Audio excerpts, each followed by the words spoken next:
지난주 수요일에 이어서 성벽의 역사를 다시 한번 정리를 해보면 이렇습니다.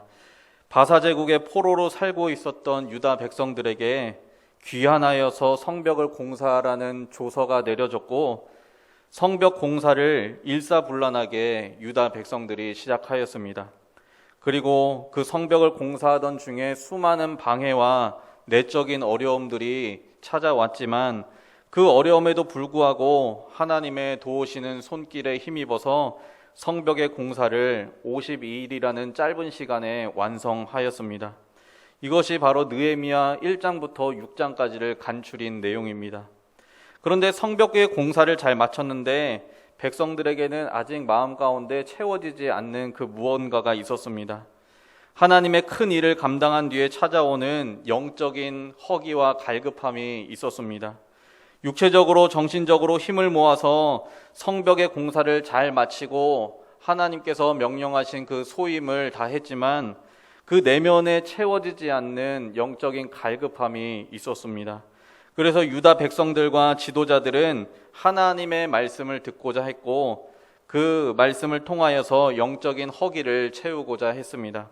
그래서 그 당시에 율법 학자로 활동하고 있던 에스라라는 사람을 청하여서 말씀을 들었고, 또 그 말씀을 듣고 그 말씀을 기억하고 놓고 자복하고 회개하고 말씀대로 살기로 결심한 것입니다. 그래서 여러 사람들이 언약을 지키기로 도장을 찍어서 인침으로 결단에 나아간 것입니다. 이것이 바로 느헤미야 7장부터 10장까지의 내용입니다. 그리고 나서 11장에는 누가 예루살렘 성전을 지키면서 그 예루살렘 성읍에 살 것인가에 대한 문제를 놓고 쉽게 그 예루살렘에 거주하기를 주저하던 차에 제비 뽑기를 통하여서 선발된 10분의 1의 인구와 제사장과 레위 사람들이 성읍에 거주하면서 이제 그 예루살렘을 누가 살 것인가에 대한 문제를 해결하고 예루살렘의 인구를 어느 정도 채우고 갖추게 된 것입니다. 그리고 오늘 본문 느헤미야 12장은 성벽을 봉헌하는 봉헌식의 내용을 담고 있습니다. 성벽을 봉헌하기에 여러모로 부족한 면들이 많이 있었습니다. 성벽 공사는 느헤미야 6장에서 완공했지만 봉헌을 쉽게 할 수 없었던 상황이었습니다. 그 이유가 아까 말씀드렸던 예루살렘 성읍의 내실을 다지기에는 턱없이 부족했기 때문입니다. 그래서 느헤미야 11장에서 그 마지막 퍼즐 한 조각이 맞춰지게 된 것입니다. 한 나라가 이루어지기 위해서는 가장 기본적인 세 가지 요소가 있어야 합니다. 그것은 바로 국민과 영토와 주권입니다. 이 중에서 한 가지라도 빠지게 되면 나라를 이룰 수 없습니다. 그런데 이것은 나라뿐만이 아니라 나라를 이루는 지자체와 또 더 소규모인 한 가정에서도 허용되는 원리입니다. 오늘 느헤미야서에서도 마찬가지입니다. 1장부터 6장까지는 성벽을 재건함으로 인해서 물리적인 예루살렘이라는 영토를 확보했습니다. 그리고 7장부터 10장까지는 말씀도 듣고 회개하고 기도하고 영적인 부흥 집회를 통하여서 백성들이 하나님께 선택받은 언약 백성이라는 그 주권을 다시금 되찾았던 것입니다. 그리고 마지막으로 느헤미야 11장에서 맞춰진 퍼즐이 아무도 거주하려고 하지 않는 예루살렘 성읍에 제비 뽑아 선택된 백성들이 거주하게 됨으로써 이제 어엿한 한 도시를 이루게 된 것입니다. 그리고 나서 오늘 본문 느헤미야 12장에 성벽을 비로소 봉헌하게 된 것입니다. 그래서 오늘 본문에서 최종적으로 느헤미야는 명단을 정리하고 있습니다. 그 명단이 오늘 본문 12장 1절부터 기록되어 있습니다. 예루살렘 성벽이 완공된 후에 1차로 귀환했던 사람들의 실태를 느헤미야 7장에서 조사하고 11장에서 백성들을 예루살렘과 각 성읍의 제비 뽑기를 통하여 재배치한 바 있는 느헤미야는 이제 제사장들과 레위인들의 명단을 기록하고 있는 것입니다. 이런 조치를 취한 이유는 제 기능을 충분히 발휘하지 못하고 있던 성전의 제사 제도를 정비하기 위해서입니다. 그리고 성벽 봉헌식에 앞서서 그 봉헌식을 담당할 자들을 확인하고 준비시키기 위해서 명단을 정리했습니다. 성벽 봉헌식을 하기 위해서 제사장들은 제사를 집리하는 데 총동원되었고 레위 사람들은 여러 직무를 배정받았습니다. 모두 다 일에 동원되지는 않았지만 추려진 명단 중에서 8절에 mat다냐라는 사람은 형제와 더불어 찬송하는 일을 맡게 되었고, 또 24절에 자신의 순서를 따라 찬송하며 감사하는 사람들도 배치되었습니다. 그리고 25절에서는 문지기로서 곳간을 파수하는 레위 자손들도 있었습니다. 느헤미야가 제사장들과 레위 사람들의 명단을 자세하게 기록한 것은 이 성전 제사 제도의 회복을 통하여서 하나님이 선택하신 이스라엘이 다시 구속 역사의 주역으로서 쓰임받게 하기 위함이었습니다. 1절부터 9절의 명단은 예수와 시대에 귀환한 제사장 가문과 레위 사람들의 명단이 기록되어 있고, 또 10절부터 11절에는 간략한 족보가 등장하고 있고, 또 12절 이하에는 이 예수와의 아들 요야김 시대와 그 이후의 세대에 활동했던 제사장과 레위 사람들이 기록되어 있는 것을 볼 수 있습니다. 예수와의 시대에 기록된 레위 사람들과 제사장들이 먼저 기록되어 있고, 그리고 나중에 예수와의 아들 요야김의 시대에, 그리고 그 이후 시대에 제사장과 레위 사람들이 한꺼번에 기록되어 있는 것을 보면 이것은 사명의 인수인계를 보여주는 구체적인 말씀인 것입니다. 한 세대에서 유능하고 신실한 일꾼이 세워져 일생을 끝마치게 되면 그 뒤를 이어서 충성할 수 있는 새로운 일꾼을 세우시는 것입니다. 그래야 해서 하나님 나라의 사역이 결코 중단되지 않도록 하는 것이 하나님의 역사이고 하나님의 섭리인 것입니다. 예수 그리스도가 오실 때까지 하나님께서는 구약의 족장들을 선택하시고 민족을 이루시고 여러 세대를 거듭하면서 충성된 일꾼을 세우시며, 또 신약 시대에서도 사도들을 비롯하여서 그 뒤에 예수를 따르는 여러 성도들을 대를 거듭하여 세우심으로 하나님 나라의 사명을 주님 오실 때까지 계속 감당하게 하시는 것입니다. 또한 명단을 오늘 본문에서 기록한 이유는 지난 수요 예배 시간에 11장의 말씀을 나누면서 말씀드렸지만, 하나님 나라를 위해 충성하는 자들의 이름은 하나님께서 기록하시고 영원히 기억된다는 것을 의미하는 것입니다. 그리고 그것은 지금도 하나님께서 계속해서 하시고 계시는 일인 것입니다. 그리고 오늘 본문 27절 이하에는 예루살렘 성벽을 봉헌하는 봉헌식이 진행됩니다. 공사가 끝나자마자 봉헌식을 했어야 했지만 예루살렘에 거주하는 백성들이 너무 적었던 탓에 지금까지 연기되었던 것입니다. 하지만 이제는 느헤미야가 아주 탁월하게 제비뽑기라는 방법을 통해서 많은 사람들이 예루살렘에 거주하게 되었고, 영적인 상태도 많이 회복되었기 때문에 보류해 두었던 성벽 봉헌식을 오늘 본문에서 드리게 된 것입니다. 봉헌식은 한마디로 특별한 예배였습니다. 각 처에서 레위 사람들을 찾아 데려와서 감사 찬양을 드리면서 여러 악기를 치면서 봉헌식을 하려고 계획한 것입니다. 그래서 오늘 성벽 봉헌식은 3부로 나눠서 진행되는데, 봉헌식의 1부는 27절부터 30절까지 말씀입니다. 레위인들과 찬양대를 불러 모으고 제사장과 레위 사람들이 몸을 정결하게 하고, 또 백성과 성문과 성벽을 정결하게 하는 정결 예식이 일부로 진행되었습니다. 오늘 본문 30절 말씀해 보시면 이렇게 말씀합니다. 제사장들과 레위 사람들이 몸을 정결하게 하고 또 백성과 성문과 성벽을 정결하게 하니라 라고 말씀합니다.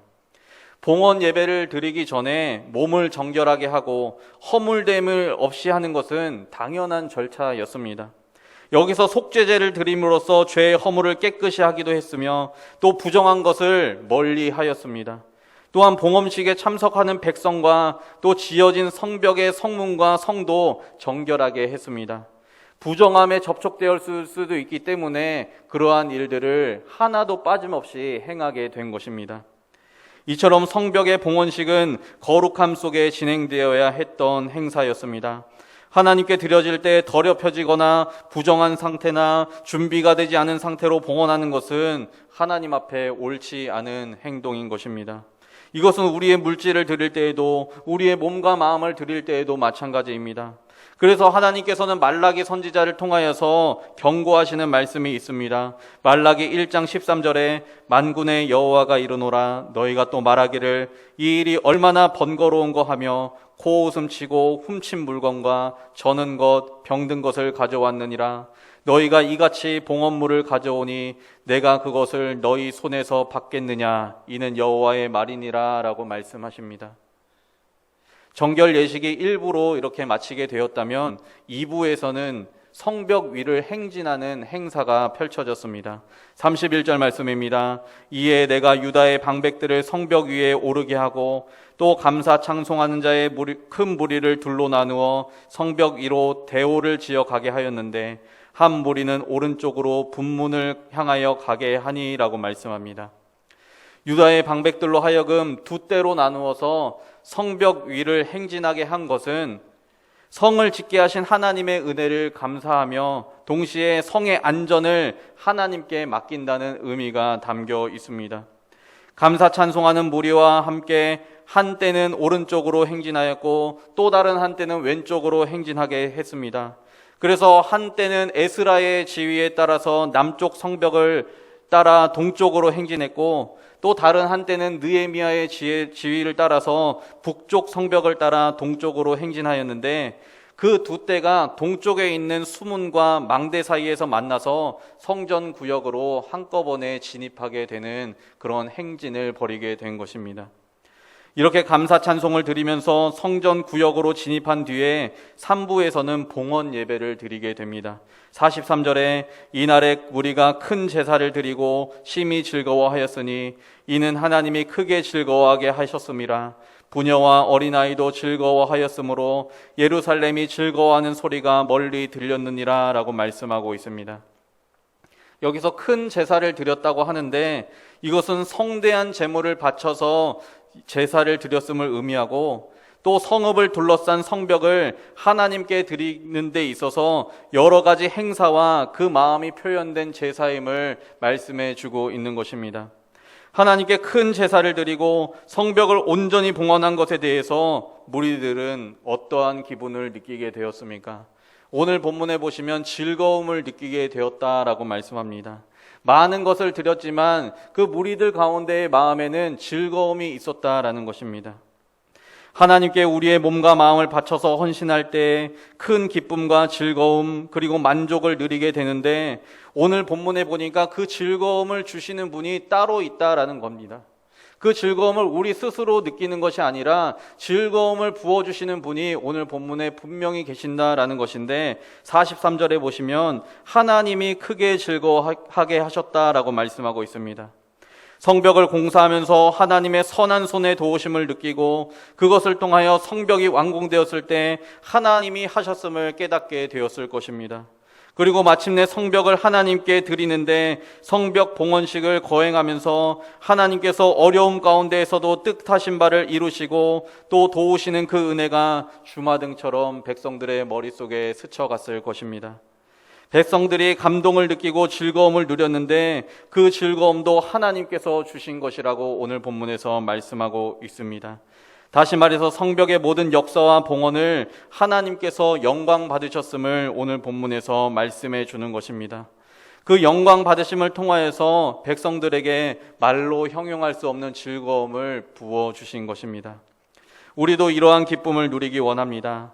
하나님께 드릴 것이 있어서 정성으로 기꺼이 드릴 때 찾아오는 기쁨과 감격을 누리며 살기 원합니다.